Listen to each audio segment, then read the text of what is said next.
Oh, you guys, I'm alive. I'm alive and I am well. I'm sitting in my car, so no video again today. Mostly because my eyes look like they're so incredibly bloodshot. Like I have a hat on, pulled down low.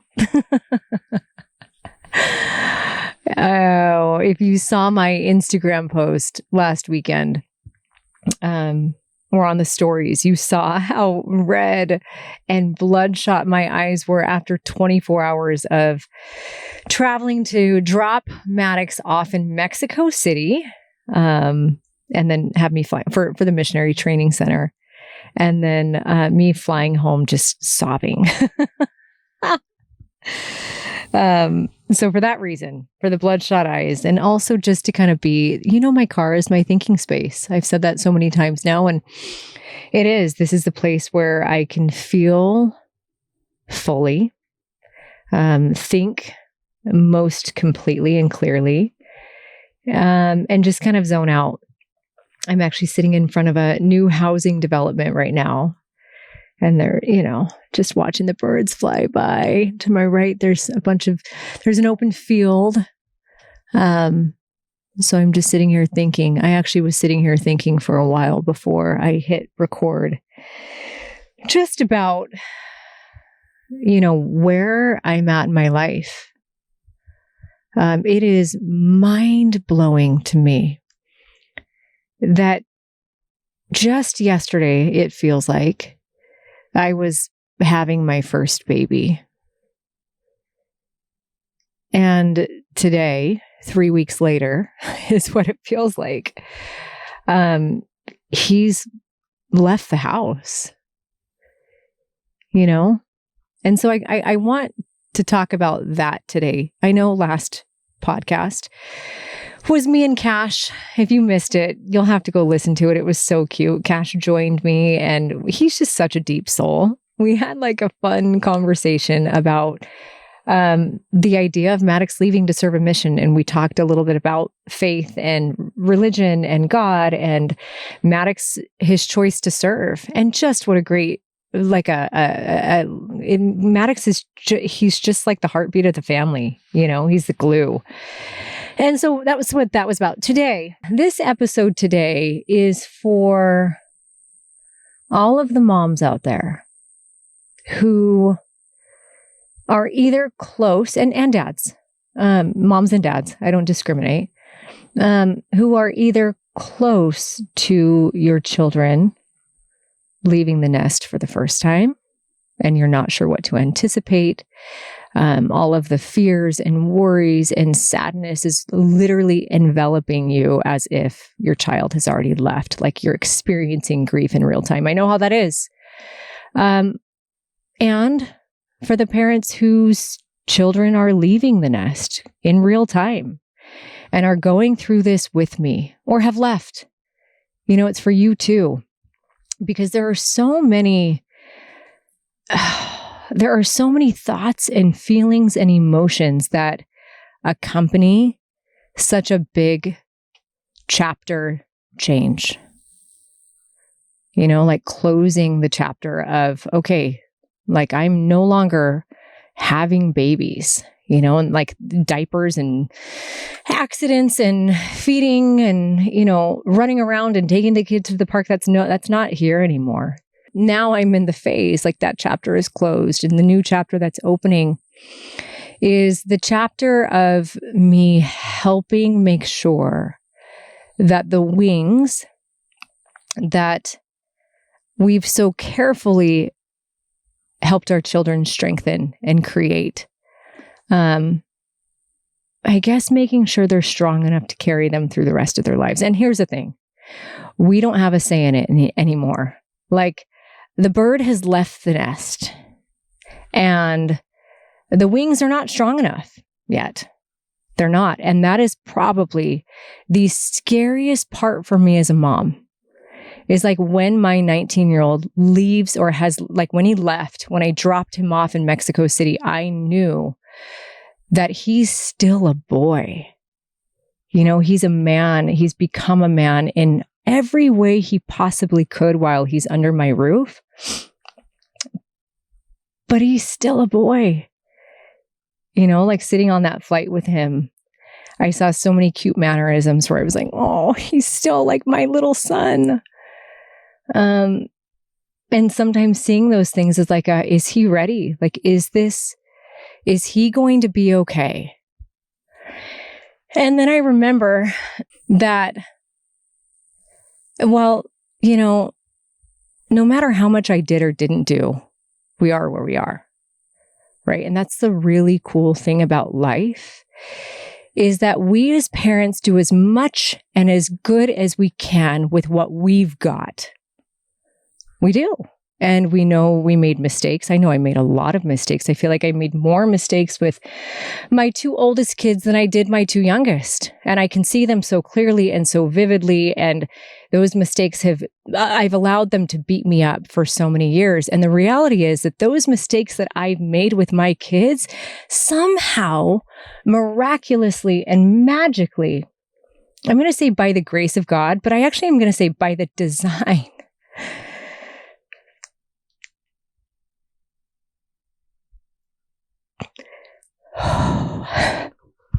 by the design of God, they made those two kids stronger and more ready than they would have been otherwise. And I know this for a fact. And now I'm at the point where I can see all the things Matix needs to do, right? We know everything, we think. And the reality is the time has definitely come where what Matix is meant to learn from mom or dad is done. It's done. And it's almost like it's closed. There's not another thing that he could actually learn from mom or dad while living in our home that will better prepare him for the world than God will or the world will. Like, it is time now for him to learn how to be a man and learn how to live his life and learn how to move on to this next chapter. It's time for him to learn those important lessons from simply existing in the world without mom or dad saving him or protecting him or making sure he turns in his homework or getting him a tutor. Or, I mean, there are so many parts of me that are like, oh my gosh. I mean, I think I've talked about this before, but school was really hard for Matix. It was really hard for him. Not because he's not smart. No, he's brilliant. He really is. Teachers of Matix's in the past, if you are listening, you know this. The feedback I always got from him was, or from teachers, was Matix is the kindest, most respectful student they've ever had. Number one. How can I be pissed at that? The kindest, most respectful student they've ever had. And then secondarily, they'll say, he is so smart. And we need to help figure out how he can apply himself. And I think a part of it is like when a child, there's certain kids are made for the school systems and certain ones are not. Matix was not, you know? And so his senior year, we got him for a year and a half. I got him a tutor on overtime, and she is just the greatest. He actually had 2 tutors at one point, and they were the greatest. And it was really cool because what they did, it was not like they needed to teach him how to be smart. They taught him how to create study habits. They taught him how to organize his day and his life and his schedule and block, because that was the thing holding him back, right?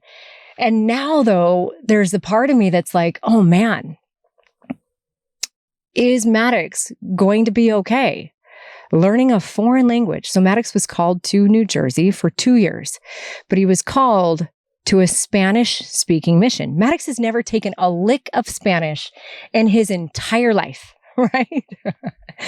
And now God is calling him to speak Spanish to the people of New Jersey. And the mom in me that wants to save him is like, oh my gosh, Kay, do I call the mission president? Do I tell them his study habits? Do I tell them how we made him successful before? And then I'm like, no. I don't know why this makes me emotional. I think because I want him to succeed so bad. But the answer is no.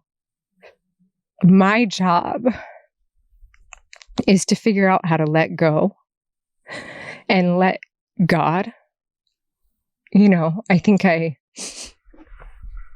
have these thoughts and these worries of him struggling, and sometimes he doesn't want to communicate, if something's hard for him or he doesn't understand it, because he doesn't like to make waves. He is literally the most gentle soul you've ever met. Shoot. Sorry. So there's this thing, I'm going to get back to what I was saying, but there are these unexpected waves of emotion that hit when your kid leaves home. I'm just going to prepare you. If you know, you know. And if you don't know yet, oh my gosh, get ready. I saved this podcast. I actually waited till I felt like I was a little dehydrated. I'm recording this a week ahead of when it's coming out. So by the time you guys are listening to this, it's been a week. I'm recording this on a Monday. I'm speaking to you in the future because it is the next Monday. Well, just yesterday is when I gave myself some time off after traveling to take Matix, and I gave myself some grace. I let myself be with all of my emotions because holy crap, there were so many emotions. And I posted last night, and posting was just like a big sob fest. Like, I don't know if you could feel it through what you were reading, but it was like I couldn't even respond. Some of my friends were voice memoing or texting me, and I couldn't even respond over voice memo because I was just such a crying mess. And so I'm like, I'm going to wait for the podcast. I tried to record it last night. Tears were like flooding the entire microphone. So I decided to wait. I'm like, what if I wait till tomorrow and I work out and I'm feeling like a badass? Like, I'm not going to cry as much. Yeah, here I am still having a hard time, keeping it together a little bit. But hopefully I can keep it together for most of this. But I was saying that, I have there are visions in my head of like Matix not wanting to communicate or make waves because he's such a gentle soul, and just feeling so behind and feeling lost. And, and then I need to let that go, right? I need to let that go, and I need to trust God. I need to trust the world and the way that like life works. It is truly like a sink or swim. And Matix is not a soul. And gosh, I'm going to knock on wood here. I think I did in the last episode too. He is not a soul to give up. He will not give up. I've had a lot of people say, do you think Matix will make it through his full 2 years? Because a lot of missionaries come home early. And I want you to know, first and foremost, I have no judgment for any missionary who comes home early. In fact, I have so much, I could cry thinking about it. I have so much compassion and empathy for them, because the judgment that sometimes they face or they feel that they are facing for coming home early, it really hurts a lot of kids, right? To not finish something you start. And so I actually had said in one of my story frames last night, let me actually find it. Matix is not going to be able to see what I posted on Instagram, but I did screenshot everything and message it to him. So on his P-Day, he'll be able to, P-Day means prep day, he'll be able to read it and see what I put, because I put at the end, onward, Matix, ever onward, as you glory in his name. I said, I love you, always and forever, no matter what. Literally, come home tomorrow, I love you the same, as if you come home in 2 years. But keep making yourself proud, buddy. You'll never regret it. I want him to know that even if he came home early, I still love him the same. And when it comes to making me proud, right? My friend Tyler, who was on this podcast episode, I think I might have already said this on here, or not this episode. He was on this podcast. You guys know Tyler Hall. He had told the story of, a quote how a quote came to him. And the quote was something to the tune of, he introduced me to this concept that I am proud of you if you are proud of you. And so I've started to say that to my kids, like, hey, Matix, I'm proud of you if you are proud of you. So keep making yourself proud, right? Because as a parent, sometimes we get caught in the idea of who we want our kids to be or what we believe they need to do to make us proud. When the reality is the only thing that should ever matter and that will probably create a tighter bond between you and your child as they grow and develop and you have this new adult relationship with them. The only thing that matters is if they are proud of who they're being. So then they know that they're making the choices that have them feeling the best, right? And if they're making choices that have them feeling the best, they still might be walking through some really hard times where they're learning lessons that we as parents are sitting outside going, oh my gosh, if you would just do this, it'd make it better. Like if you just did this, you'd have, but the reality is, it's not about us as parents telling them their every move. It's about them figuring out how to trust their every move, how to trust that whatever move they make is the right move, even if it was the move that was the hardest, led to the path of it was the hardest path, the most challenging path.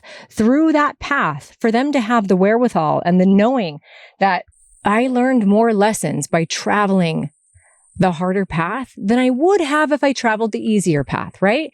And maybe they choose the easier path and then they have pride in themselves for being able to do that. So helping instill in Matix and my kids that, hey, I'm proud of you if you're proud of you. Like, are you proud of who you are today?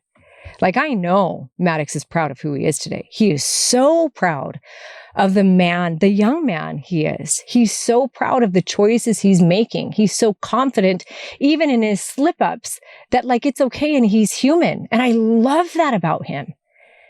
And man, like, there is nothing that makes me more proud than seeing Matix be proud of himself. Okay, I feel like I want to read a little bit of my post, if that's okay.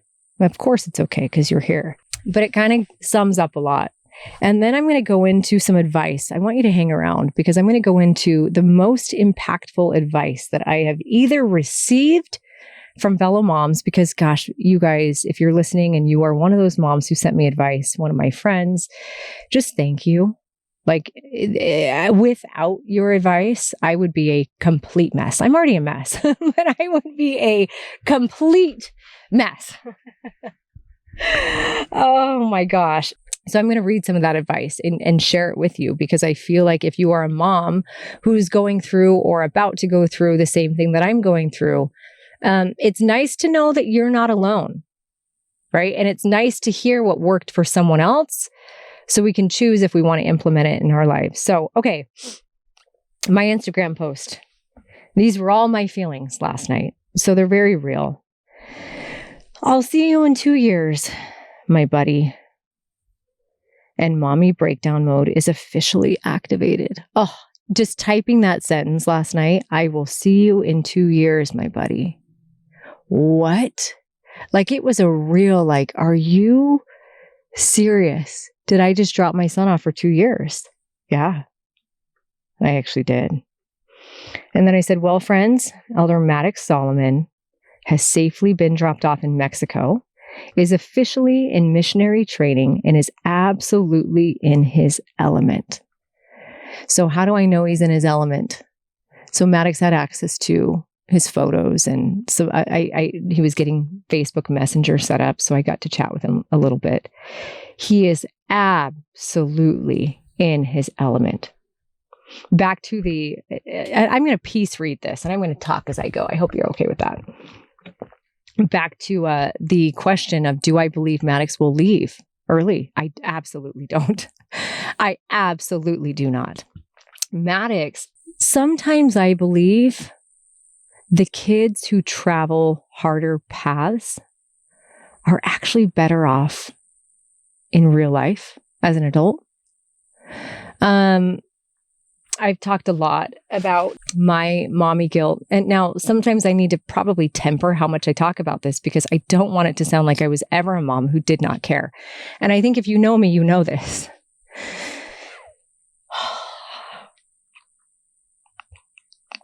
I've always been a mom who cared and loved her kids what I believe to be deeper than anyone else. I really do. And I only knew what I knew. And as a young mom, I was traveling through so much of my own, unknowingly. I was unknowingly traveling through so much of my own hurt and pain from my childhood. I was wading through an eating disorder as a young mom. I was fully bulimic as a young mom. Unless I was pregnant, then I wasn't. But before pregnancy, after pregnancy, after the next pregnancy, I was anorexic and bulimic. And there's so much shame. There's so much guilt. I was wading through so much of my own crap. That, and trying to fill a void at that age. Like I very much remember this. I don't even think I was aware of the fact that I was trying to fill a void, right? So if it wasn't an eating disorder and starving myself or binging and purging, it was, I don't even want to say men, because I wasn't a promiscuous woman. But it was connection. It was making people happy. It was not telling men no, ever. And so I think I was more afraid of being rejected and not enough by a man, because now I know, all I wanted was to be enough for my dad.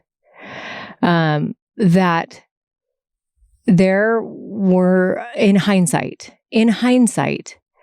I don't believe I was not the mom back then that I am now. That's what I'm going to say. I was not the mom then that I was now, but I didn't even know better.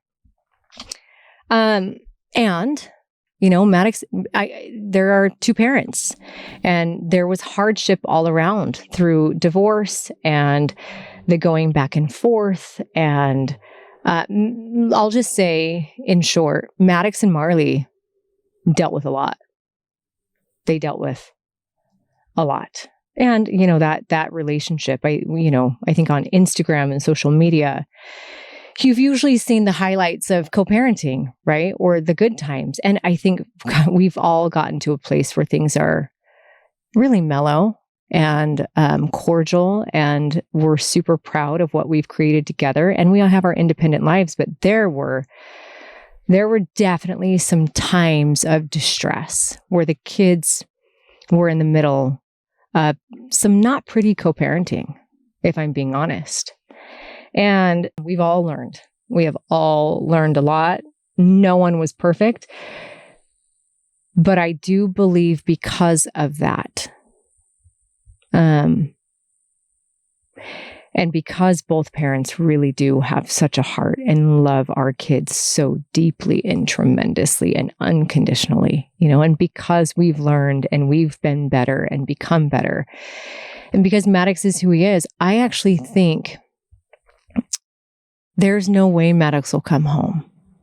That child has a heart of gratitude and appreciation, and truly doesn't even know he lives by this, but lives by expect nothing, appreciate everything, completely. If there is a human that embodies expect nothing, appreciate everything, it is Matix. He doesn't even know that the hardships of the mission are anything that are not something to appreciate. I'm not kidding you. I am not joking you. That kid can walk through and has walked through hell, and he's come back over and over and over and over and does it with a smile on his face. Yes, as a mom, I'm like, well, we need to figure out how to make sure he can express his emotion, because that's going to come out later in life. So I'm working on it. But I wrote this in my post. I said, if there was ever a person made to be a missionary, made to share kindness, made to be the example of Christ with everyone he meets, and made to not only tolerate every companion he'll have, but actually love them, it is Matix. It truly is Matix. Now, let me explain the companion thing. I don't know a missionary that does not come home or they've all come up to Matix and be like, listen, there's going to be some companions you have, because a Mormon missionary always has to have a companion. And so you're assigned to that companion for a specific period of time. And then you guys go and do your work and you serve together. And then, the mission president will make a change and you'll have a different companion. So you have to learn, like, you're going from having your mom do everything for you, or dad, whatever you have, to now you're doing everything for yourself and you have to deal with another person's personality. And these people are from all over the world. Your companion could have been raised drastically different from you. And you're gonna experience, if you're going on a mission or your kid's going on a mission, all my brothers explain this, and everyone that talked to Matix, it's like, you are going to have companions you love, and there are going to be companions you cannot stand.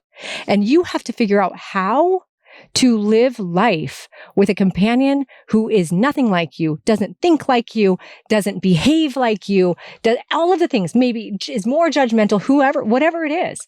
And you got to figure it out. Like, what a cool skill to have to figure out, right? How to be with someone who is not like you, how to not only tolerate them, but love them. And what's so cool is every time that advice was given to Matix, I would chuckle inside, because I truly do not believe there will be a companion that Matix will not love from the moment he meets them. His ability to see people for who they are, no matter where they came from, no matter what their background is, no matter what their faults are or flaws that anyone else would point out, Matix will see that person at their core, and he will love them. He's so easy to get along with. What I wrote is this: to know Matix is to love him, because you know how he loves you and everyone he meets. And what I mean by that is he loves wholly and unconditionally. And it's like his soul doesn't know any differently. It doesn't. Then I wrote, I've been his mom for 20 plus years now, and have yet, this is true, you guys, I have yet to hear him utter a negative word about anyone, even if that person has hurt him. It does not matter how many people, and friends listening, if I know some of Matix's friends listen here. Hi, guys. And I know some of their moms listen. And I don't think there's a person who knows Matix who cannot attest to the reality and the truth that it doesn't matter if everyone else is piling up on someone. Matix, he will tease. Matix is a teaser, but he will tease to their face. Matix will not speak negatively behind someone's back. He will not at all. Even Marley, he will not, even if he's driven nuts by her, he will not say a thing to me about his sister. He won't say a thing to me about any of his brother or his brother. He won't say a thing about Ruby. There have been people who have traumatically hurt Matix.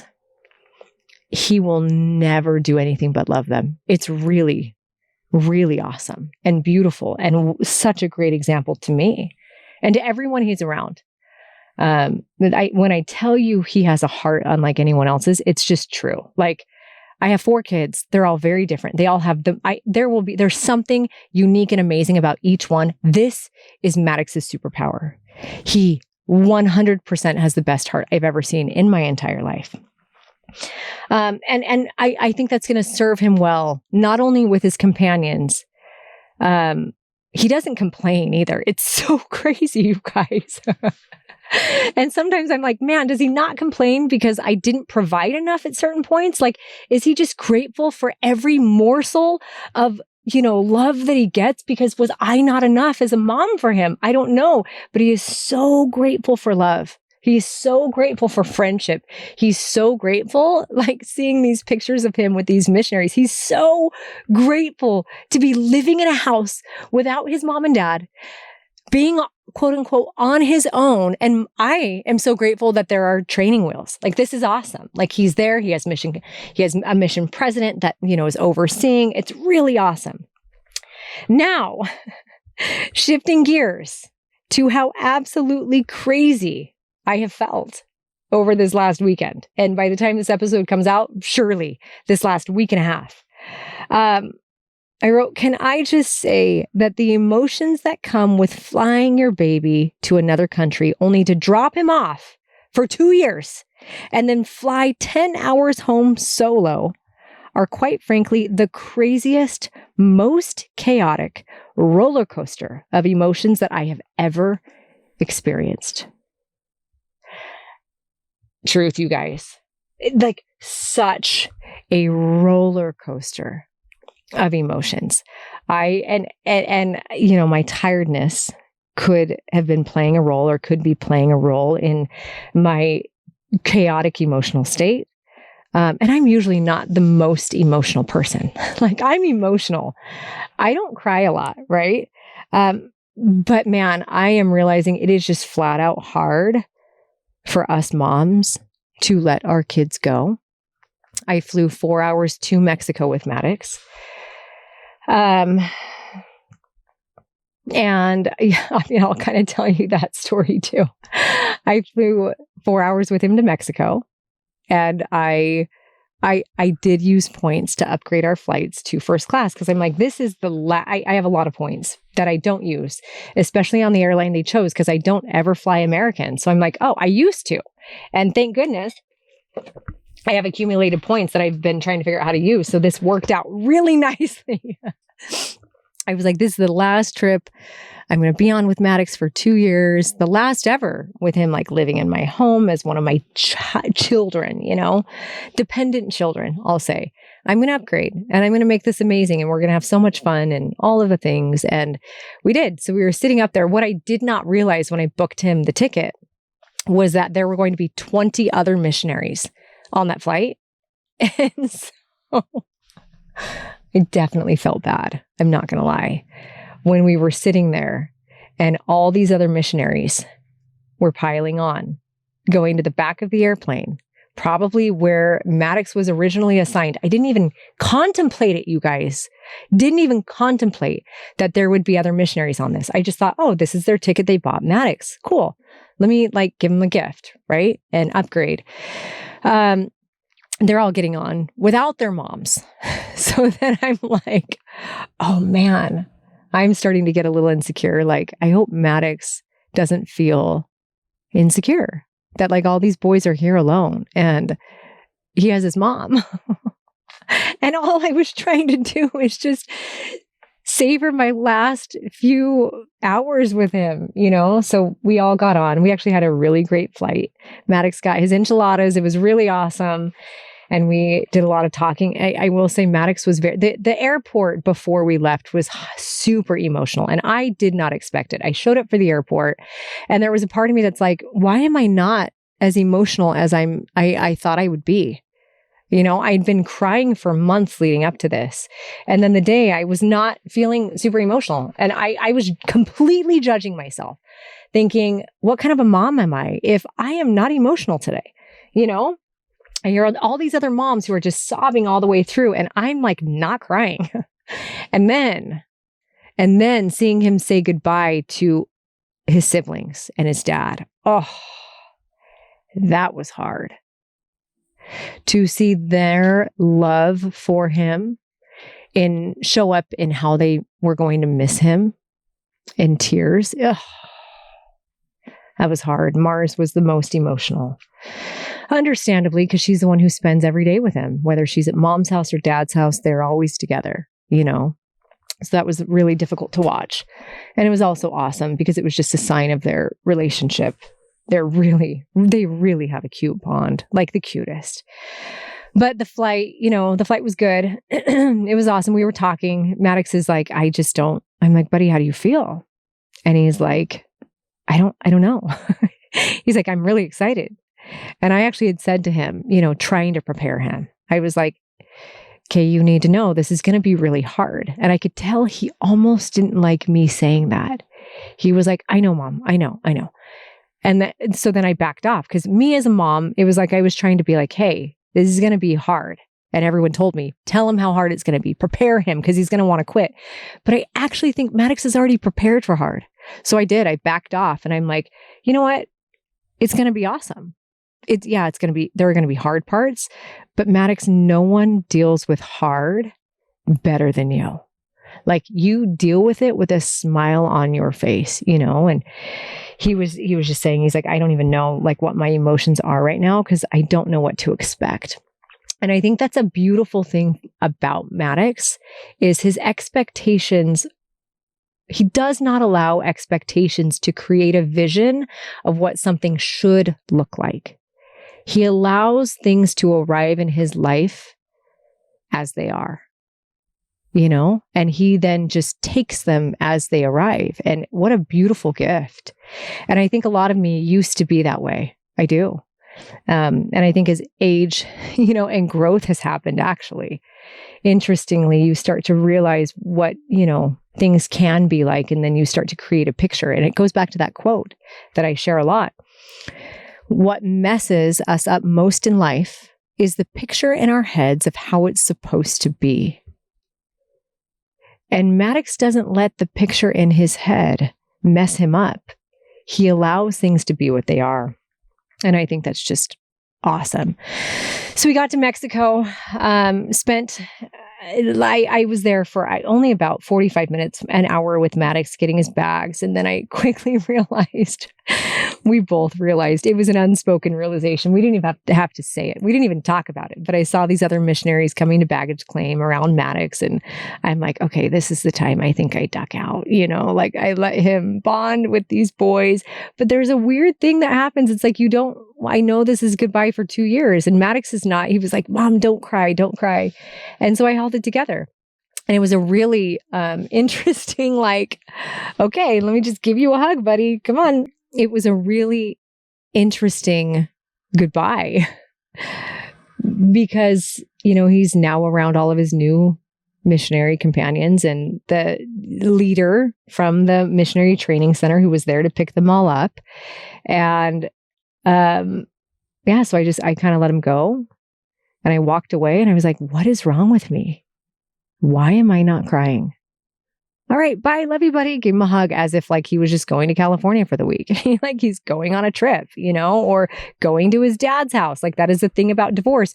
We get used to sending our kids off for an entire week or whatever the arrangement is, right? And so it kind of felt like I was just letting him go. And I'm like, gosh, something is wrong with me. Why? How am I not crying? Then I went up to the United Lounge because I had a handful of hours before my flight took off. And I walked in and I was like, gosh, I am so anxious. I don't know what is going on with me. And I get a drink, I get a Diet Coke and I sit down and I just start sobbing in the middle of the United Lounge, people there. And I could not stop. And the only thing I can compare it to is the same way that I sobbed when I found out my dad died, the same way that I sobbed when I saw his body, the same way that I sobbed when my best friend died. When reality sets in, and let me be clear, it's usually, and for my dad and Dave, the real sobbing happened when I saw their bodies, because there was something about the reality sinking in that was like, oh crap, they're never coming back. And that triggered that body convulsing, sobbing thing. And I think the reality had set in, leaving Matix, getting through security, going through customs, all the things I needed to go through, getting back in line, through security and into the lounge. Reality had set in. Oh my gosh, I am going home alone. I am in another country. And I am traveling back home alone. And I'm not bringing Matix, who I just brought here. So that reality had me oh my gosh, life is forever changing. It's never going to be the same. And that was hard. And I got to say, it made me feel a little more normal. I was like, there they are. Okay, there's the emotions. And then sitting on my flight home, it was like, here, I'm gonna read a part of this. And then sitting on my flight home, which ended up being a 10.5-hour flight home. It was crazy because there was some delays and sitting on the tarmac, and there was a very emotional mom on board. So I was not very happy. But what I landed on was this, because there's a part, again, the judging of my emotions. What I landed on was this, and I'm going to read this.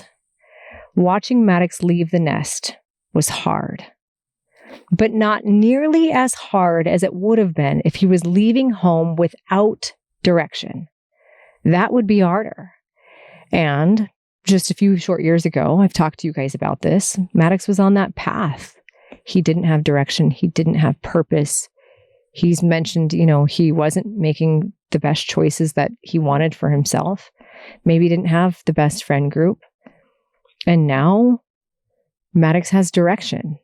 Now Matix has purpose. Now he is serving. And now he's training to be a man, and a good man at that. So how can I be too sad? There were a lot of tears, like even coming home. I mentioned this in my post, but I walked in and, I started going up the stairs, and my stairs are just thrashed. They are demolished. And they're demolished. I had just gotten carpet on these stairs when we moved in a couple years ago, and it was brand new carpet. And Matix would always just trudge up and down the stairs with his heavy-footed gallop and his big baggy pants, just with his shoes on. And it would absolutely, you guys, it would drive me nuts. I would yell about his shoes, whether his friends were there or they wouldn't. I'd be like, Matix, take your shoes off. Take your shoes off, or I'm going to make you pay for the carpets. Okay, sorry, Mom. Sorry. I just need to grab something real fast. I would get so annoyed and so irritated with Matix trudging up and down the stairs. There were times where he would start walking up or running up with his shoes on. I'd be like, Matix, shoes, take your shoes off. And he would just kneel down and then crawl up the stairs. And I'm like, dude, it's not that hard to take your damn shoes off.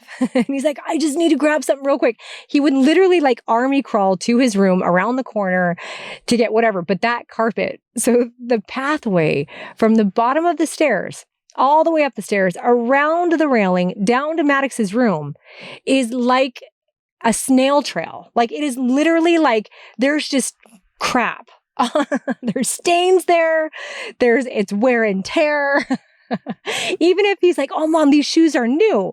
It's you're still wearing down the carpet. I would the amount of yelling that happened in the past handful of years in that house, 2 years, to Matix going up and down those stairs, making tracks and stains. And the number of times I had that carpet cleaned, I can't even tell you. And yet I walk in the door and I approach the stairs and see the stains and break into tears. Because something that previously irked me and irritated me is now a thing that I would give anything to have back. The reality that I'm not going to get to see Matix clunking up and down those stairs probably ever again with his shoes on. I mean it. Even if we live in the same house, there's a really high probability that Matix is going to return a little more refined and a little more respectful. I don't think he was intentionally being disrespectful, but as a kid, you just are like, oh, I just got to grab something real quick. He's a kid. And I'm going to miss that. I'm not crying about it now because I've told this story now 10 times to 10 different friends. And the emotion, the more we say a story, the less emotion we have attached to it. But that's I am going to miss that. I'm going to miss the chaos that came with Matix in my home because there was so much. He just was so funny. Sometimes, most of the time, intentionally funny. Sometimes not unintentionally funny. Like just a big man child, like there's this, I remember when Chris and I were married, Matix was, I'm sure many of you remember from Instagram, but Matix was like a young boy. He was 13 and he was like 6'2", right? Like he was like a kid. And at 13, he wasn't Cash at 13. I'll tell you that. Cash is a very deep, mature, like 13 going on 80. Like that kid is more mature than his mom and dad combined. And that's not a hit to Chris. That's just a reality of who Cash is. He's so deep. Matix at 13 was the cutest, most playful golden retriever puppy. That's all. Matix is a golden retriever. Now I'm going to cry because that's what he is. He's a golden retriever, and he was a little golden retriever puppy. So I remember Chris and I we had media coming by the house. So we were married. Matix is 13. I don't know. That would make Ruby like 4 or something. I don't remember. 4 or 5. 4. Or maybe even younger. I don't know. Whatever. But the kids were all little. Cash was like 5 or 6. And Matix, he's just so playful. He'd always chase the siblings around and make them laugh and stuff. Well, for Matix, for Halloween one year, he was like a big orange man, like those big, like skin tight spandex suits where like it goes over your face, exactly. It covers every part of your body. It's like footy and hand glove. I mean, every part of you is bright orange, like neon, like you could stand in the middle of a road and stop traffic. Well, Matix had put that on 13. He's 6'2", looks like a man if you can't see his face, right? And even his face, he like had mustache and beard at 13. So he has this orange man suit on. I think it was like, I don't even know who was at our door. It was either like, it was a big publication, like something like Parents Magazine or Women's Health. I don't remember, but someone... They were coming to the door to do a piece on me and Chris, like a TV piece on our parenting and just kind of what life is like. And they were going to write it up. It was going to be on TV and in there. It was a big deal. Anyway, we get a knock at the door. The camera crew is there. And the producer, I open the door and I'm like, oh, hi, Chris and I are introducing, walking them in our house. In the background, Matix is running up and down the hallway in his orange man suit going, roar, chasing Cash and Ruby. And I can imagine what that producer and director thought. They're like, why is a grown man in an orange man suit chasing her children up and down the hall? We were dying. And so I had him stop. I had him take off his thing. I said, this is Matix. This is my 13-year-old. So he's just a cute, it didn't even faze him. He's like, oh, hi. Didn't even faze him. He just is such a funny, sweet soul. So I'm definitely going to miss that. But the truth is in what I said. The only thing worse than him leaving the house to go on a mission, which is not even a bad thing. That's a great thing. But leaving the house and all the fears, the only thing worse than all of that would be what would come with him leaving the house with no direction. And we were on track for that a few years ago. There was a probable, almost inevitable future that Matix was able to identify himself. Like, what kid can do that? He identified it himself and he made drastic changes. Like, he did, because he wanted a drastically different ending than he could foresee himself. Changed his friend group. I mean, completely. His friends now, I love them all like my own. They are such good kids. They all support each other and all of the things. And now they all are, whether they're going on missions or not, they all have some kind of purpose. They all have direction. They all have these incredible parents or even, fill-in parents and some of the other parents who are guiding them and leading them. And they're all serving. They all have great hearts. It's just like, I don't know how we got so lucky to have Matix be almost placed in such a good group of friends. So truly, how can I be too sad? How can I allow the sadness of, oh my gosh, wow, I don't get my son anymore?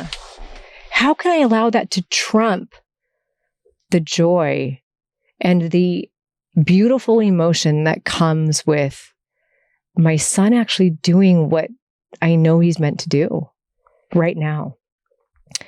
And I had mentioned in my post, I said, I can say with certainty that there are twice as many tears over the miracle as there are over the loss. And there are. Like the emotion that I can easily feel, and I do feel about the miracle, far trumps anything else. It really, truly does. And I'm so insanely grateful for that. Okay. So I'm going to tell you guys a few things. Where are we at with time? Holy moly. All right. Here are a couple. I want to read a couple bits of, I'm going to give you some advice that I was given because I think this is really important. Okay. Number one, let me just tell you this. This came from, like, I was telling my friend Kira. I think you guys know Kira. I was saying, Kira, I've had moments where I feel like why are my emotions more connected to how happy I am for him and how grateful I am that he's not on a bad path? Why am I more emotional over that than I am sad to have him gone? Yes, I am sad to have him gone. Cue tears on, United Lounge, running up and down the stairs, like that story of Matix running up and down the stairs, seeing my kids sad. Those make me sad. However, is something wrong? I have heard from mom after mom after mom that, oh my gosh, when my son left, it was like someone died for weeks, months. And I'm like, I'm okay. And I'm crying. And I'm also okay. I said, Kira, I feel like, does that make me a bad mom?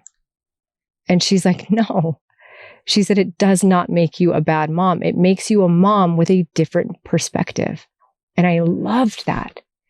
It makes you a mom with a different perspective. She said, Heidi, you have traveled a path with your son that is unlike a path that the girl next door or someone else has traveled.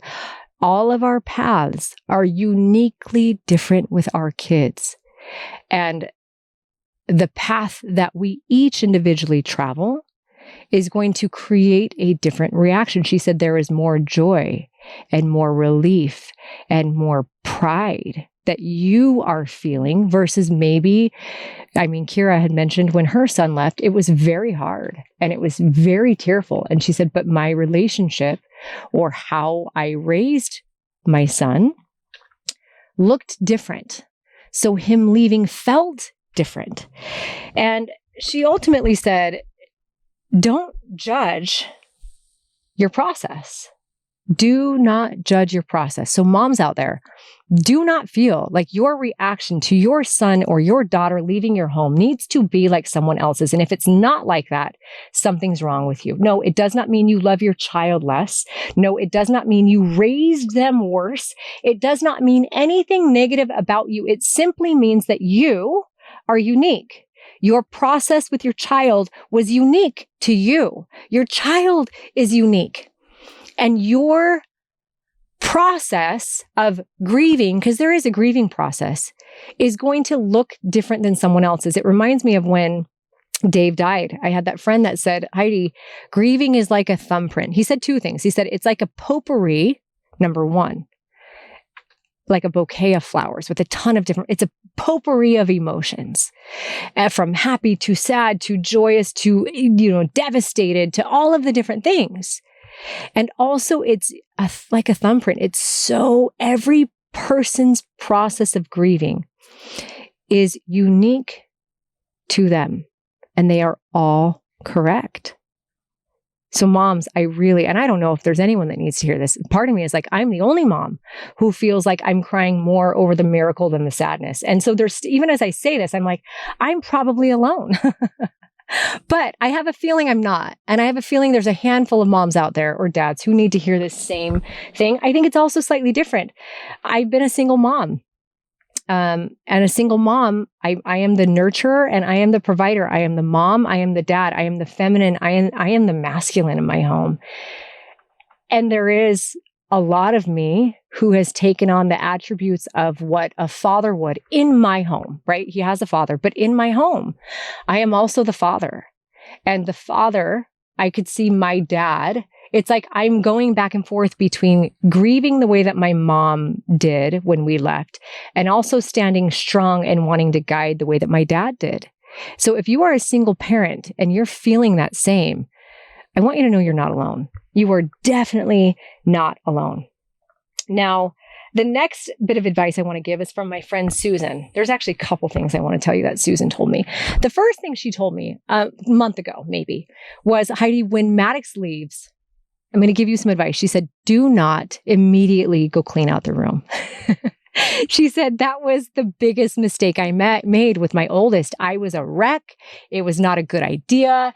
I can imagine, I don't remember exactly what she said about it, but I could imagine that it would almost feel like you're booting your child out of your life, right? And it's making it really real. So I didn't. Now, I also didn't tell Matix. Matix was very much like, nothing is going to be changed in my room. No one's going to sleep in it. I want to come home in 2 years and have it just like this. And I'm like, okay. I didn't even say anything. And in my mind, I'm like, well, Cash is going to get your room. Cash and Ruby currently share a room. So Cash is going to move to your room, which means we're going to box. I did say, hey, buddy, we're going to box up your stuff. I need you to know it's going to be boxed up. I'll make it accessible under your bed in case you need me to ship anything. We'll get containers. All of the things, but dude, to be realistic, Cash is going to sleep in your bed. But I didn't tell it to him, when he'd bring it up, I would kind of let it go because I'm like, his perspective is going to shift.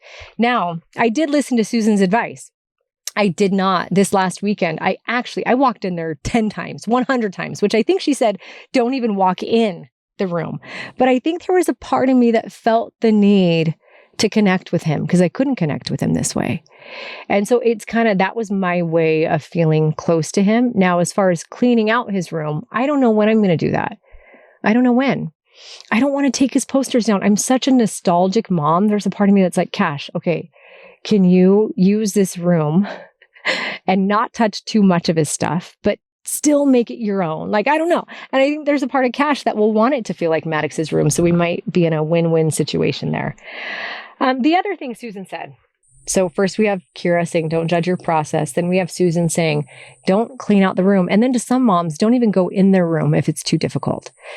And then the third thing, I'm going to read what Susan wrote because I loved this.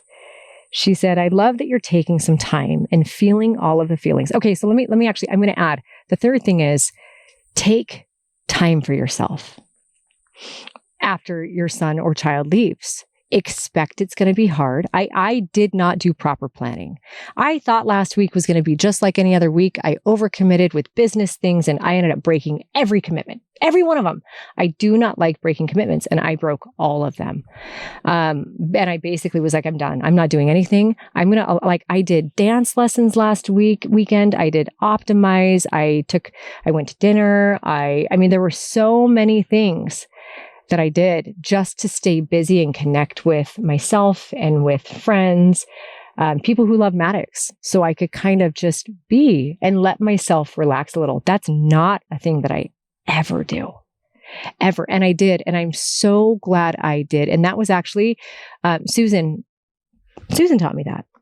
So to that, what she also said was this. She said, I love that you're taking some time and feeling all of the feelings. That's so important.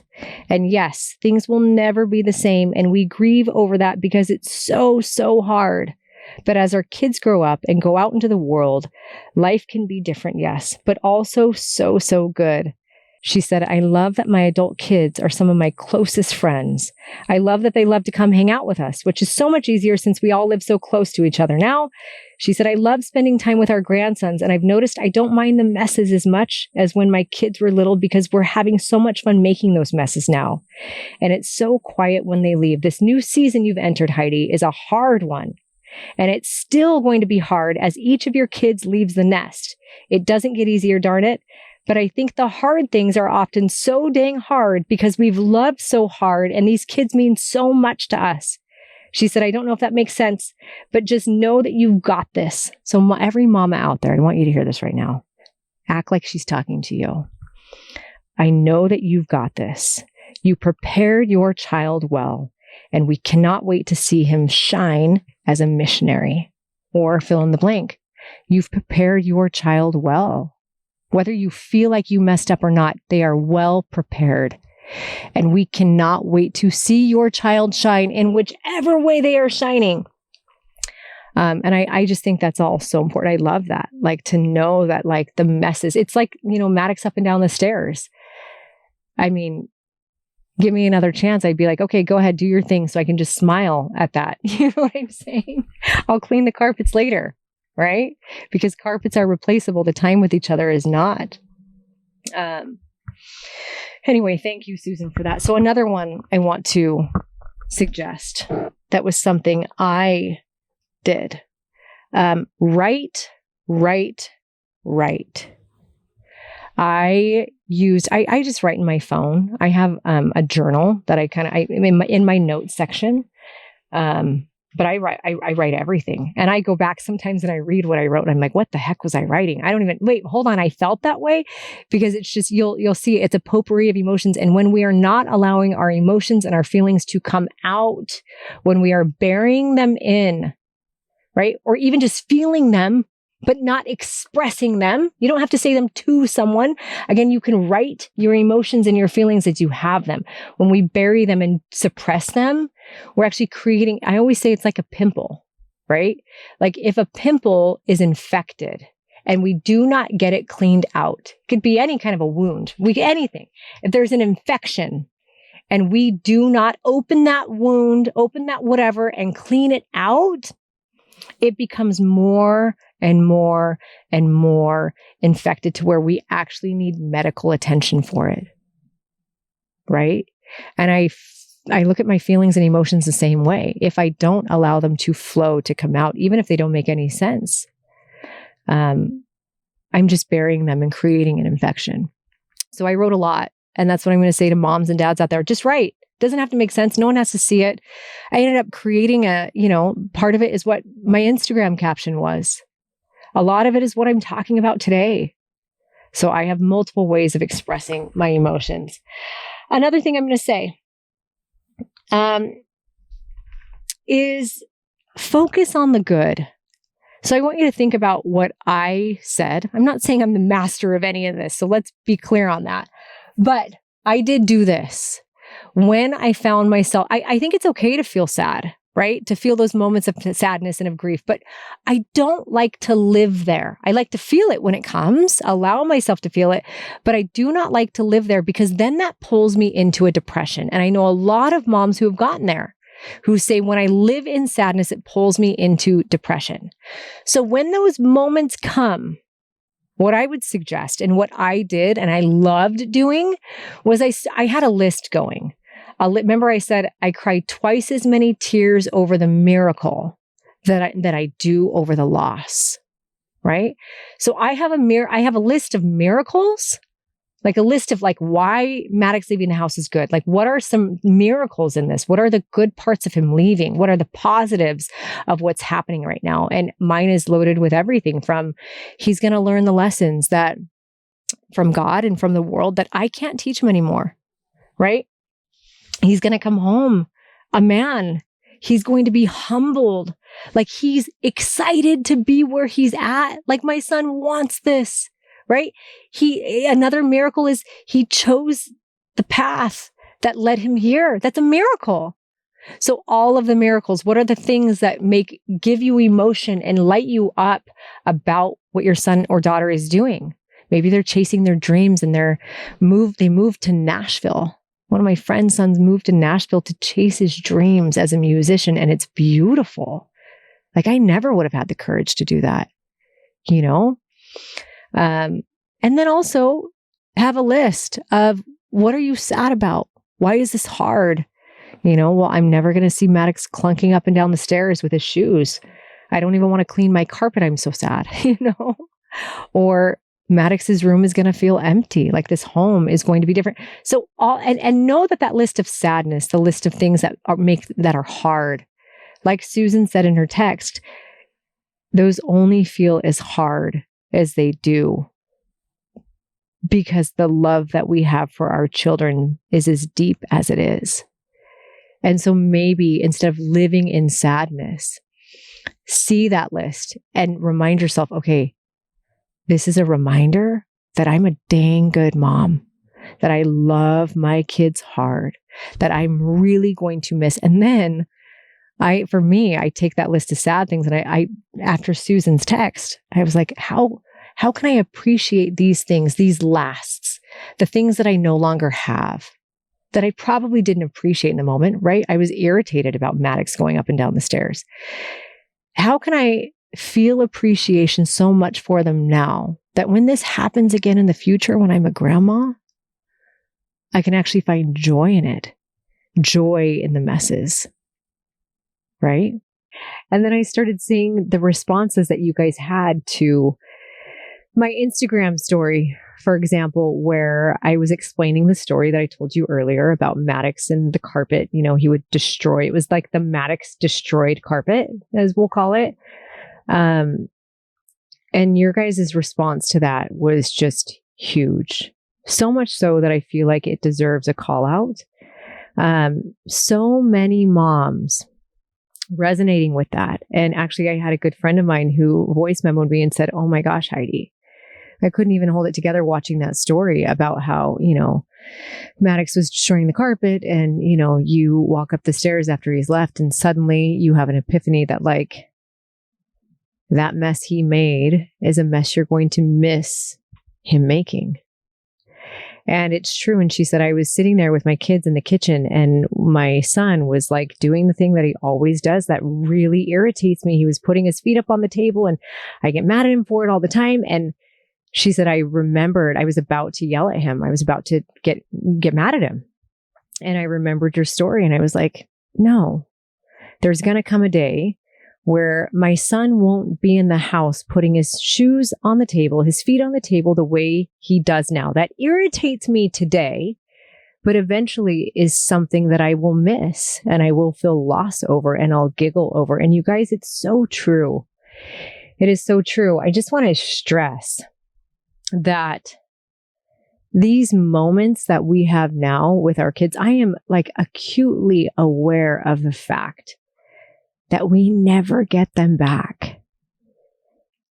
And as a mom, I so often am like, I wouldn't consider myself a judgmental person, but as I say this, it's like I am constantly looking for what's not right in my home so I can fix it. Like I'm a fixer, right? And so I'm constantly serving unconsciously for like, oh my gosh, Marley's shoes are down here. They need to be put away. Cash's backpack's out and his lunch is spilling over. Cash, you haven't thrown away your lunch yet. Like what is going on? Ruby, hold on. Your bobby pins are all over the table. You know, and Matix would have, it's like I would spend my days. There's so much of me that is hellbent on creating order, because in my mind, an orderly home and an organized home is a home that we are all happy in, right? Which is true. When I get there and when it's orderly and when it's organized, my mind is at peace. My probably OCD, I really do think there's some obsessive compulsion going on. My mind can finally rest for a minute, but the journey from where we are as a family to where I'm wanting to get, right? Like the way, wherever I want to get, clean, orderly, is not happy. It's, I'm sure, tensious for my kids. It's stressful for me. Like I'm constantly working toward the next moment. And I think a lot of us do this as parents based on your comments and your responses. We are almost always working toward the next thing. It's like when we are pregnant, all we're looking forward to is when this baby comes out. When the baby comes out, all we are looking forward to is a time where we can sleep and have rest at night. When we can finally sleep and have rest at night and our baby is crawling, all we are looking forward to is them being old enough to understand that they can't crawl into the road, or old enough to be able to talk and express their needs once they're talking age. All we want is for them to be at a space where maybe they can understand to give us some peace and quiet. Like there's always something, or even the positives, right? Like we're so excited for them to get into school, to reach that kindergarten milestone. When they're in school, I know a lot of moms that are so excited for their kids to graduate and move out. And then they graduate and they move out and we're wishing they were back, that they were talking too much, that they were making messes, that they were, crawling and splattering paint all over the wall and even nursing in the middle of the night and giving us restless nights of sleep, right? Like when they're gone, suddenly we would do it all over again. But in the moment, we don't often feel that way, right? We always want the next moment. It reminds me, there's a really great quote. I'm going to mess up this guy's name. I don't even know how to say it, but Eckhart Tolle, did I say it right? His quote says this: most humans are never fully present in the now because unconsciously they believe that the next moment must be more important than this moment. But then you miss your whole life, which is never not now. But then you miss your whole life, which is never not now. What he's saying is all you have, all your life is what is now, right? Unconsciously, they believe that the next moment must be important than this one. Isn't that interesting?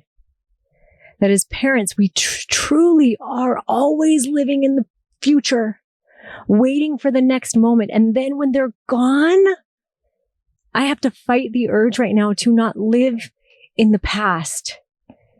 And when I think of past, right, shame and regret often accompany, because it's like, why didn't I cherish that moment when it was here? And I think that knowing and that recognition is so good for me to have and good for us moms to have. I think that's what a lot of the sadness comes from, is why didn't I appreciate when I was in the moment, right? Why didn't I appreciate it? But then even by living in the past, so we know not to live in the future. We know not to live in the past, right? Living in the past, we are robbing ourselves of what is now. Okay, so I had to have this talk with myself. So what is now? What is now? Well, now I still have 3 kids at home, right? And you better believe it. Like last night was actually the first night all the kids spent the night in the house together without Matix because they were at their dad's prior. Remember, this episode is a week delayed. So by the time you listen to this will have been a week earlier that I'm saying this. But emotions were high. Sweet little Cash, who was on the last episode, was very tearful. I mean, it was like I was watching him grieve the death of his brother. It was very hard. And, me right now, what is important is giving my family space to express and space to feel, right? And to grieve and whatever those emotions are that come along with it. That's very important to me. Also, what's important now, and to any parent who maybe has kids leaving, all of them are going to be gone soon. And no matter where you're at in parenthood, this is going to hit you at some point. It's inevitable. Like you're not immune. Your kids are going to leave the house. You're going to have to deal with it at some point. But also what is now is me figuring out how to have an adult relationship with my son. Yeah, he's on a mission, slightly different rules and, it's kind of training wheels, but still, like, I am a control freak. I'm just going to be totally honest about it. And I recognize that sometimes one of my faults that I work on is that I do exert control to have things be the way I want them to be. And most of the time, if not always, it's because I know it's best for my kids, right? But instead of allowing them sometimes to spread their wings and try, I'm like, nope, you're not going that way because I know this is better for you. I'm going to put you here, right? Taking away that agency, I recognize, is not the best way to parent. I'm fully aware. It's something I've really been trying to work on in both my life coaching and my therapy, allowing them to make choices by their agency, right? Because now, here we are, I have an adult child. And especially after the mission, right? He's really going to be on his own. And I don't have And I won't have the power to control him the way that historically we as parents can control our children when they're in our home. And if I don't figure out how to rectify that and how to be okay with that, if I don't figure out all of those things, it is going to be painful for my son and it is going to be painful for me. And it's going to be painful for all of my other children too as they leave. So I recognize and luckily, I've had a lot of my friends who have had adult children leave and seeing them go through the tearful process, men and women, fathers and mothers, the tearful process of trying to figure out how to have an adult relationship where agency is, I don't even want to say exercised by your child, but agency is encouraged and like applauded. Right? Like that's an important thing to know. Like one of the things that I was helping someone through recently is like, okay, your daughter, it doesn't matter which apartment she chooses. Like I know you really want her to choose this one, but the fact of the matter is she really wants to choose that one. And so which one am I going to tell her I think she should choose? I'm going to tell her I think she should choose the one she wants to choose because when she's in the situation that she's in her apartment and we're going to find things we love about an apartment and things we hate about her. Or I'll just say choices. There are always going to be things we love about the choice we made. And there's always going to be things we hate about the choice we made. But if she follows the choice that you gave her, she's going to resent you for the list of things she hates about the choice she made. But if she follows the choice she chose or she wanted, right? The apartment, she goes there.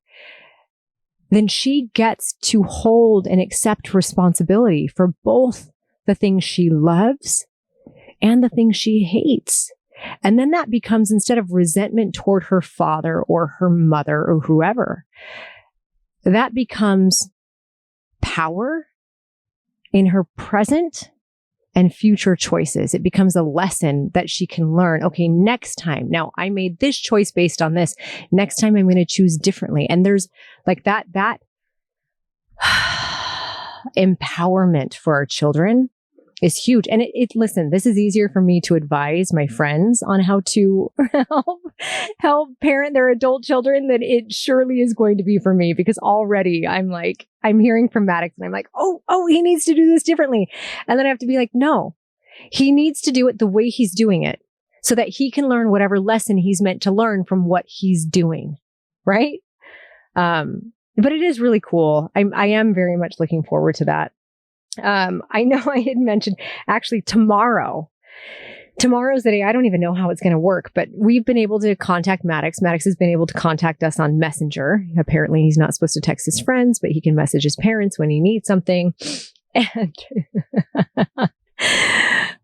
it's a funny thing because, I had said on social media, how can I be sad? People always say, are you so sad about your son leaving?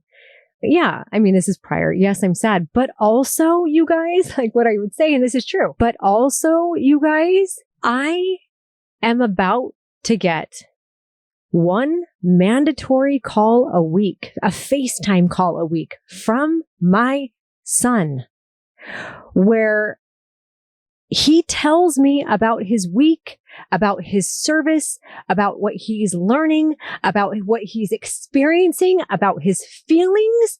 Like that is something I've never gotten from Matix in my entire life. And I think most parents don't get that from our teens.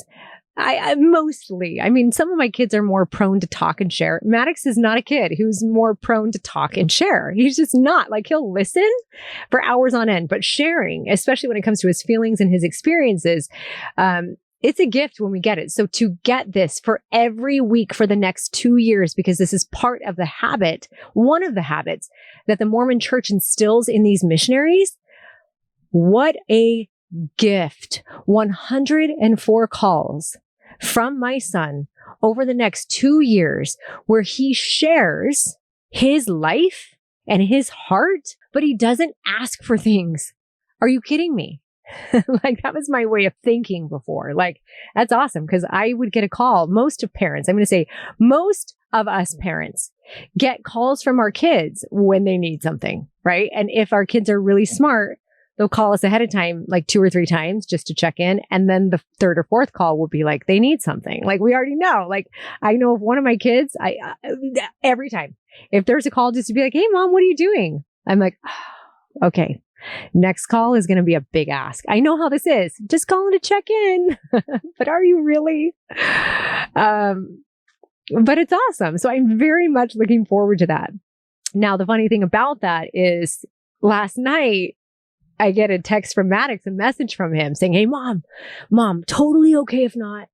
By the way, they said we can reach out to our parents if we need something, which I think they mean like medical attention, a prescription filled, like whatever, something important. Like I need my doctor's phone number. But Matix is like, so they said we could reach out to our parents if we need something. Hey, is there any way you could ship a box of Star Wars Legos to me and my roommates to the Mexico MTC? He's like, yeah, I think all you have to do is you got to go find the Mexico Amazon or the Mexico Walmart, and you just enter your info and you ship it.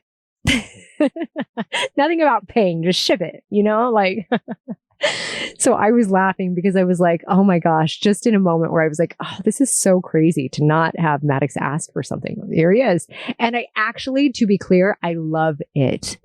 I love it. I think as parents, many of us really do thrive on feeling needed sometimes by our kids. I'm not going to lie. Sometimes I thrive on feeling like they depend on me. And also I recognize, to any therapist listening to this, I recognize that's not healthy. I recognize that's something that I need to watch. And I don't always, it's just kind of nice to know that we're needed, And so, and I love that like Matix feels like he can ask me for things. And also there's a part of me that's like, it's so good that you're out there.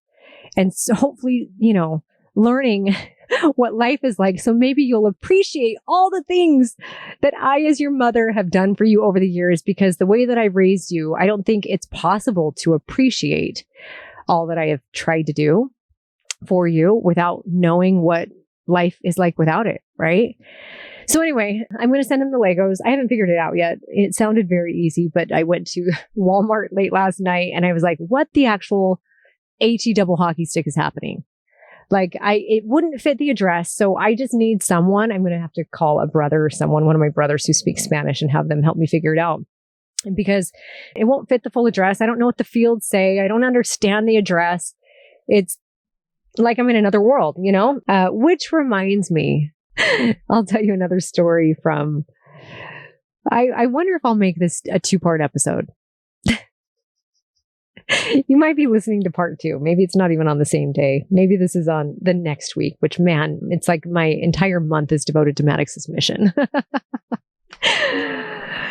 What is this podcast, you guys? What is this podcast? I made the mistake, I'm tangenting now, but I made the mistake of reading some of the reviews.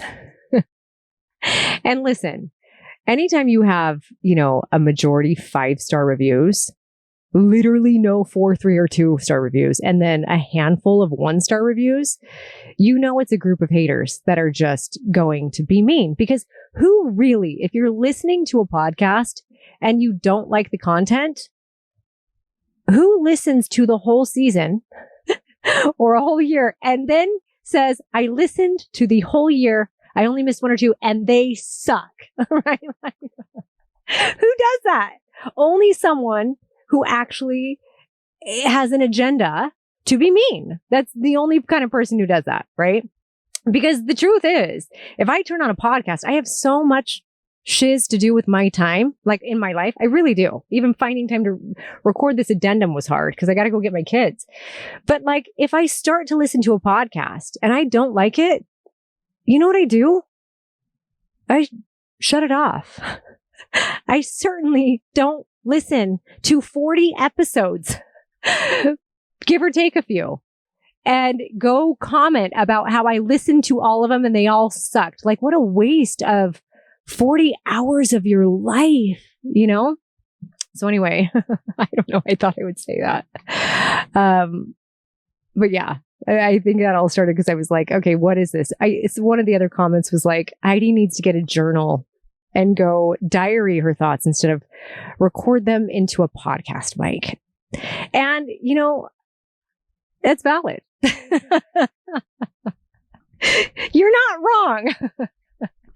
The funny thing is, I actually do have a journal, and still it's like I just can't stop talking, right? Like the amount of expression inside of me, maybe it's because I couldn't express as a child. Like as a daughter of my dad, expression was not allowed. And I don't think I knew that I could express until life got really hard about 10 years ago. I'm not kidding you. When you hit a rock bottom, when life is the hardest it's ever been or will ever be, you change. And I changed, and I became expression a little bit. And then I think 5 years later, when divorce happened and new phase of my life where expression was encouraged, I expressed more and I felt safe. Dave helped me really feel safe expressing, very much so. And now it's just who I am. And when you know who you are and you love who you are, you really don't care what anyone says who doesn't love who you are. You just don't. Because being who you are authentically made to be is so much more beautiful and peaceful than trying to be someone you believe you need to be in order to be loved. Like being a phony, even if your intentions are good, it's a lot of energy. And I don't even think I ever was like purposely a phony. I talked about this on Tyler Hall's roller coaster podcast. We'll get back to Matix's mission in just a second. But I talked about this on Tyler's roller coaster podcast. I wasn't authentically who I am, but I didn't even know I wasn't. I didn't even know what it felt like to know who I was, right? And I think that's you. How do you know other than making your way through life? There's no way to know except for to stumble and to fall and to start peeling back layers and allow yourself to be vulnerable when it hurts and to get poked and made fun of. And then eventually you're like, oh my gosh, hold on. I see a speck of light under there. Let me peel off another layer. Oh my gosh, it's so scary. They're going to see me for who I am. Oh my gosh, I'm going to see me for who I am. Oh, and then it's just like, it's free, and because I really felt like it may be partially the way I was raised. And maybe partially because of, I think I found my expression at a time where I already had a public image. Like I didn't know who I was when I was on extreme weight loss. I had no idea who I was. I didn't even know what I was. I knew what I was doing as a coach, but I didn't know what I was doing in this world. Like I didn't know what it was like to actually have an audience. I couldn't even conceptualize it. I was like a child still in so many ways of the world, at least, right? I was an infant in the public life. And I think because of those things, I definitely, I feel like I was programmed as a child to be what people need. And I wonder how many of you guys listening can relate to that. It's like we're born a free spirit. And then over these years, we are tamed and we are put in a box and we are told who we need to be to not get in trouble, to get the hugs and the praise and the love. And I was an obedient child. I did not break rules. I didn't even question rules, right? They were just there. Like I did what I was told. And that's great as a kid when you have parents who you trust, right? But then you grow out of your kidhood, your childhood, and you're an adult. And suddenly you are doing as you're told by literally everyone. Good, bad, indifferent, women, men. And I will tell you, as a really good person, landed me in a lot of not great situations. And so expression and also it had me doing exactly what I thought everyone needed, including what I thought the world needed. So here I am today. doing what I know is me. And yet there are people who aren't going to like me. There are people who don't like me. Also, I really do think the people who don't like me don't know me, truthfully. Not to say that I'm everyone's cup of tea, because I'm not. But I think kindness is a cup of tea that is hard to not like, Truth. Here's what's funny. A couple of my previous haters, this is real, are actually friends of mine now, like good friends of mine who I really love and I really enjoy. And we enjoy each other. Isn't that funny? I think it's just a product of when you don't know someone, it's very easy to judge them. Okay, so we were talking about Matix. Now we'll go back to what I was saying. I was talking about Matix doesn't know what there is to appreciate. He doesn't. Our kids don't. I'm not going to single Matix out, but our kids, me as a 19, 20-year-old, I did not know what there was to appreciate about my parents and what they did until, I should say 18-year-old, till I got out of the house. And then I did not know what there was to appreciate about how my parents parented me until I became a parent myself. It's just the way that it is, right? So there is a part of me, I'm going to be honest. Sorry, I'm moving in my chair in my car. But I have oftentimes, especially these last couple months with Matix, I was like, boy, I cannot wait until you are in the real world and you can appreciate. I mean, I didn't say this to him. Maybe I did a couple times, but I cannot wait till you're in the real world and you can appreciate how frigging hard I work to make your life what it is. And I don't mean like work business wise. Yes, I do. But I try not to ever include my kids. Like I don't let them know how stressed I am about business, which I am often because I'm running my businesses, trying to turn a profit while raising my kids without help. Right. And so, yes, that way. But what I mean more is I am so dang attentive to my kids' needs, especially over the last handful of years. Especially over the last year and a half, when I really slowed down with work, my kids became my purpose. And I am an all in, like intense human being in whatever it is that I do, including my parenting. I think all of my kids would say, okay, is a word that describes your mother intense? Does that describe her? They'd be like, yes, it does. Like you wouldn't even have to finish asking that question. And they'd say, yes, I am a very intense mom, which means when I'm upset, it's intense. When I am like laughing and having fun, it's intense. When I'm loving you, it's intense and it's wholehearted. I am wholehearted as a human, which carries to how I mother. So, like one of the things getting Matix ready for his mission was like, holy hell, you guys. No one did those boys' paper but me, right? Like the papers that you turn in for a mission. Like, had I left it up to Matix, truly, maybe if I had left it up to him, he would have done it. But it was like the deadline kept getting closer, and I was like, okay, I gotta be a good mom. Maybe it's a bad mom. Matix, come on, we gotta get this done. Okay, you're not gonna come. I'm gonna get this done for you. I know. Listen, that is not an abnormal story. I have talked to countless. It's either like the mom is like, I did it all, or there's the mom that's like, oh my gosh, I didn't even know that there were papers to do. Like my daughter did everything. That's how it would be for Marley. If Marley was going on a mission, I wouldn't even know what was going on. She like signs herself up for everything. And I just hear about it later. So something about boys, it's like he didn't even know that there was a process that needed to be completed to become a missionary. He just, his missionary badge showed up one day. It's kind of, I think, how Matix might view it. And same, it was like the packing and the buying and the ordering his suits. And like, there were times where I was like, help me, help you, dude. And he's like, well, I feel like I'm helping you because you asked me to go to the suit shop and I did it. I said, no, like these are real fights. I'd be like, excuse me?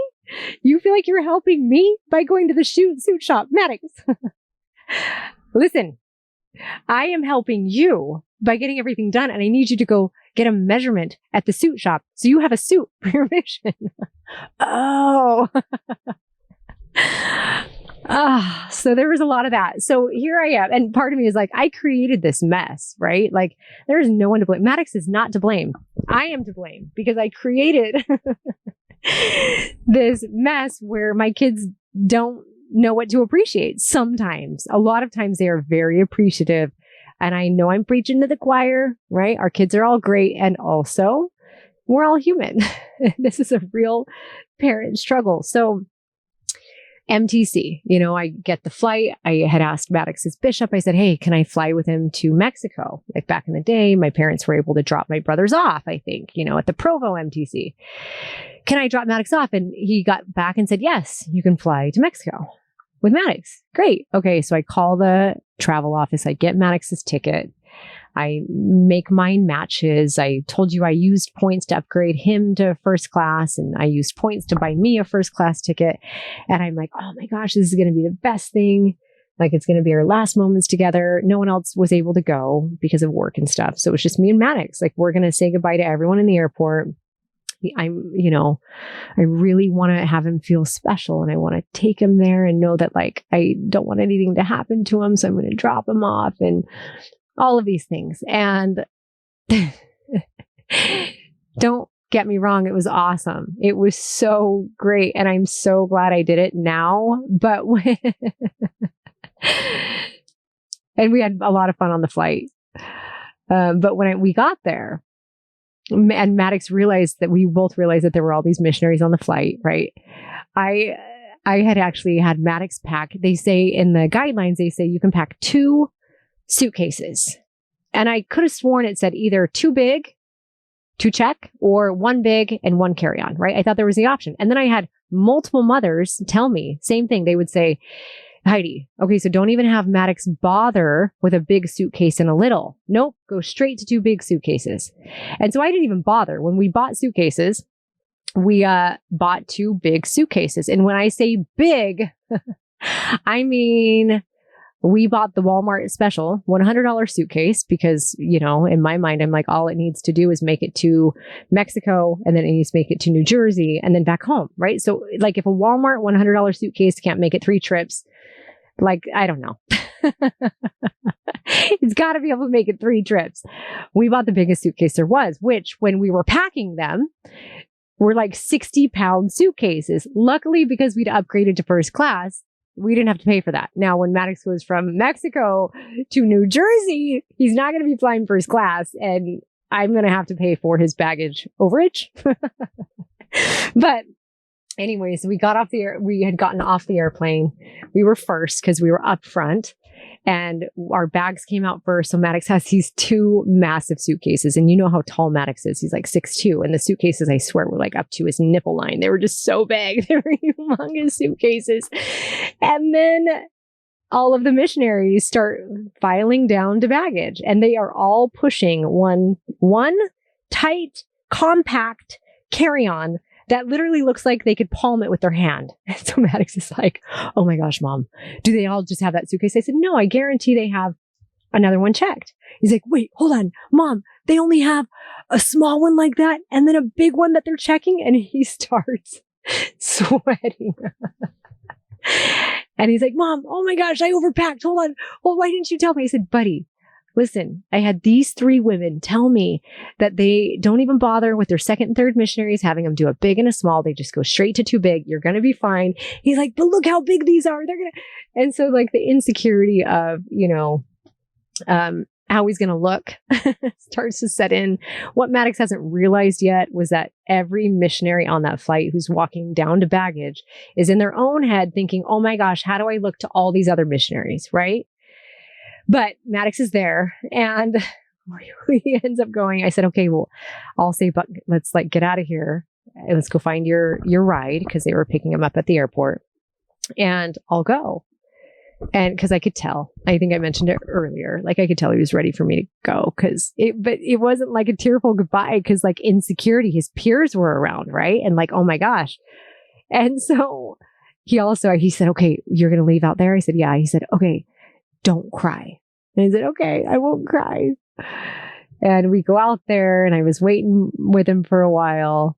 And like more missionaries are coming out and chilling, and no one's really talking to anyone because they're all so dang nervous. They all just got dropped off by their parents, and I am the only mom there. Like, and I'm sure they're probably all like, why didn't my mom fly with me? And Matix is like, why did my mom fly with me? Like, I could just see the conversations being had in everyone's head. So I finally got to the point where I said goodbye to Matix and I walked away, and I was laughing to a friend, and I had said, she said, how'd it go? And I said, honestly, Matix wouldn't have given two ishes whether I had gone or not. And I was sitting there, you guys, I had just flown 4 hours there.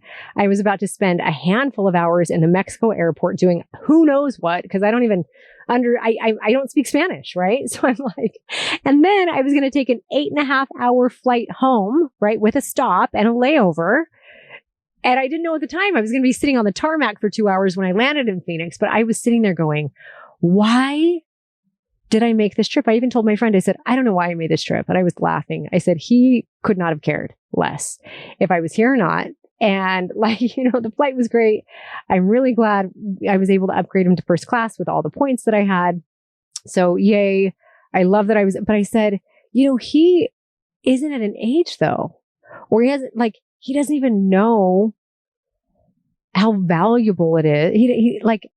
My intentions couldn't possibly be appreciated, And I said, this is going to be a 24-hour trip for me, round trip. And part of me is wondering if I just should have dropped him off at the airport because he wouldn't have been self-conscious, blah, blah, blah, blah, blah. And my friend came back and said, hey, Heidi, you should have gone. It was perfect that you went, because if you had dropped him off at the airport and you had let him go on your own, your mama heart would have wondered if you had done the wrong thing. So she said, the fact that you went all in, you bought a round trip ticket same day, you upgraded his, you took your time out of everything else you could have been doing, and you made that trip with him to drop him off. It was worth it.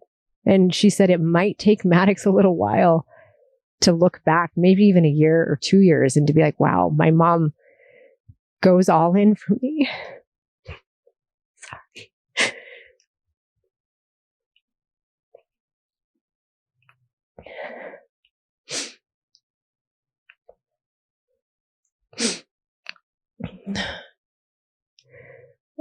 But it's true. I do go all in for my kids, and sometimes it doesn't make a heck of a lot of sense. And I think most of the time they don't even know, they don't even know they can't possibly recognize it at the age that they're at, And my hope and prayer, because I know every kid,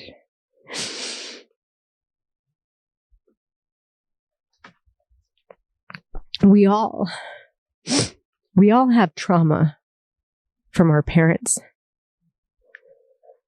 All of us, or caretaker. And my kids are going to be no exception.